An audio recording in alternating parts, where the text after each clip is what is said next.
Wanita di titik nol. Di bawah terik siang megah, dunia tampak bergerak tanpa henti, unta menapaki pasir, pedagang berteriak menawarkan dagangan, dan kerumunan orang saling bersinggungan di pasar. Namun di tengah keramaian itu, ada sosok yang hampir tak terlihat, seringkali terlupakan, perempuan. Di sudut kota, seorang perempuan muda bernama Aminah duduk di ambang pintu rumahnya. Tubuhnya kurus, wajahnya penuh debu dan keringat, tetapi matanya menatap jauh keluar, seperti menunggu sesuatu yang tidak pernah datang. Ia lahir dalam keluarga biasa, bukan bangsawan, bukan pedagang kaya, dan juga bukan budak.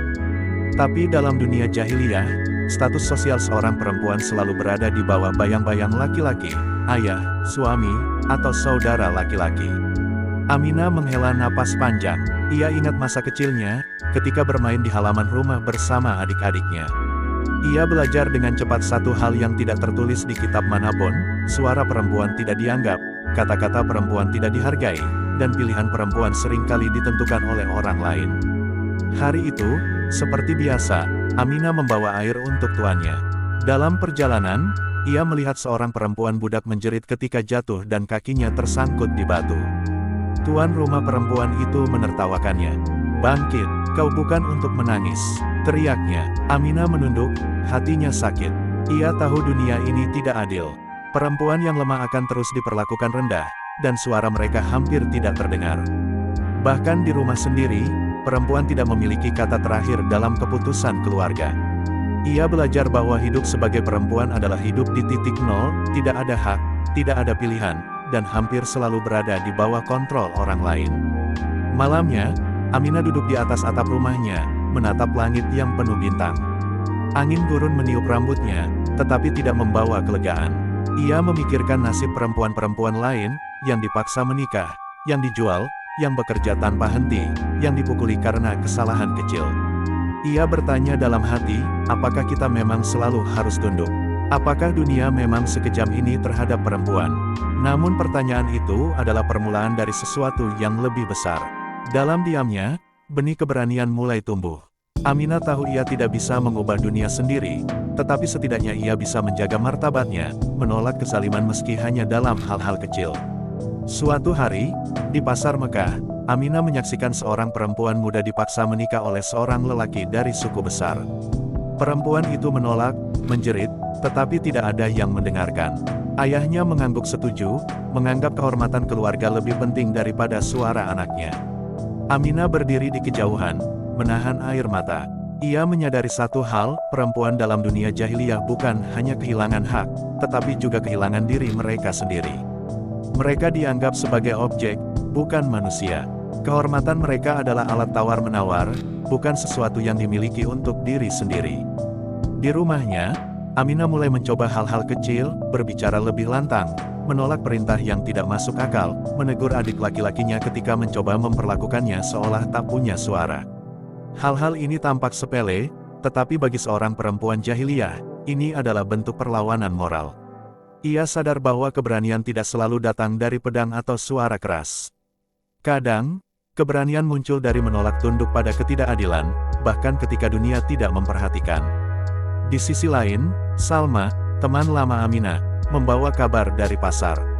Ia melihat seorang perempuan budak dicambuk karena gagal menimbang gandum dengan benar. Tubuh perempuan itu memar, matanya sembab. Salma menatap Aminah dengan mata penuh luka. "Kita hidup di dunia yang kejam," kata Salma lirih.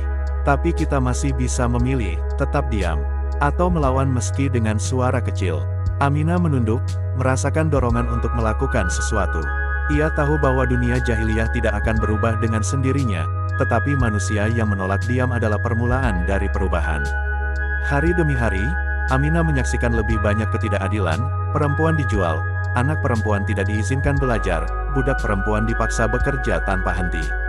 Ia merasa dunia menekan mereka ke titik nol, tempat di mana manusia kehilangan martabat dan pilihan.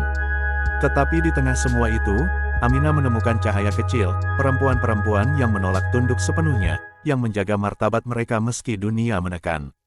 Mereka tidak memiliki pedang atau harta, tetapi mereka memiliki keberanian moral. Dan keberanian itu menular. Suatu sore, ketika matahari hampir tenggelam, Aminah melihat seorang perempuan tua duduk sendirian di sudut pasar.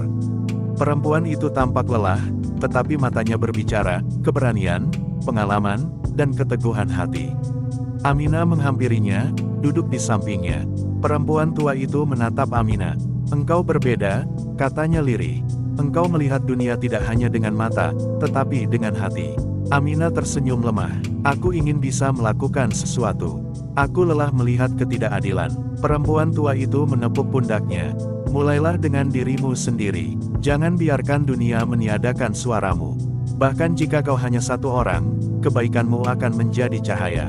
Malam itu, Aminah menulis di selembar kulit tua, "Aku seorang perempuan, dan aku bukan milik siapapun. Aku berhak hidup, berbicara, dan memilih. Aku mungkin lemah di mata dunia, tetapi aku memiliki hati yang tidak bisa direbut." Itu adalah deklarasi kecil, tetapi bagi seorang perempuan jahiliyah, itu adalah revolusi. Di dunia di mana perempuan dianggap titik nol, Aminah mulai menegaskan eksistensinya. Zaid, yang selama ini menjadi saksi ketidakadilan perempuan dan budak, mulai memahami satu hal, dunia jahiliyah penuh penderitaan karena manusia menilai satu sama lain berdasarkan kekuatan, status, dan nasib, bukan kemanusiaan. Ia berdiri di samping Aminah suatu hari di pasar, dan berkata lirih, "Keberanianmu, itu lebih berharga daripada pedang seorang lelaki." Aminah menatapnya, tersenyum tipis. Ia tahu, tidak ada penghargaan duniawi yang pantas untuk itu, tetapi ia merasa hatinya semakin kuat. Ia mulai memahami bahwa meski dunia menekan perempuan, ada cara untuk tetap berdiri, melalui martabat, keberanian, dan keteguhan moral.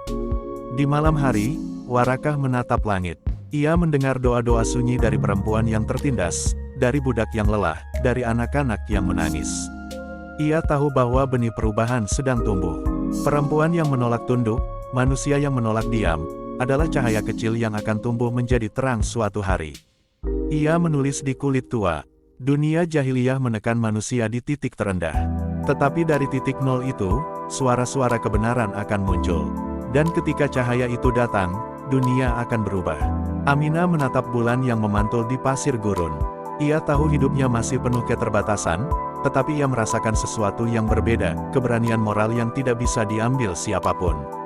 Ia mulai menyadari satu hal, meski perempuan dianggap titik nol, mereka tetap bisa menjadi sumber perubahan, meski kecil, meski sunyi, dan meski dunia tidak menghargai. Ia berbisik pada diri sendiri, "Aku mungkin tak bisa mengubah dunia sendirian. Tapi aku bisa menjaga hatiku tetap bebas."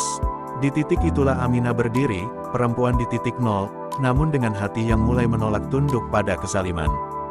Di dunia jahiliyah yang penuh kebodohan, ketidakadilan, dan penindasan, keberaniannya adalah benih cahaya.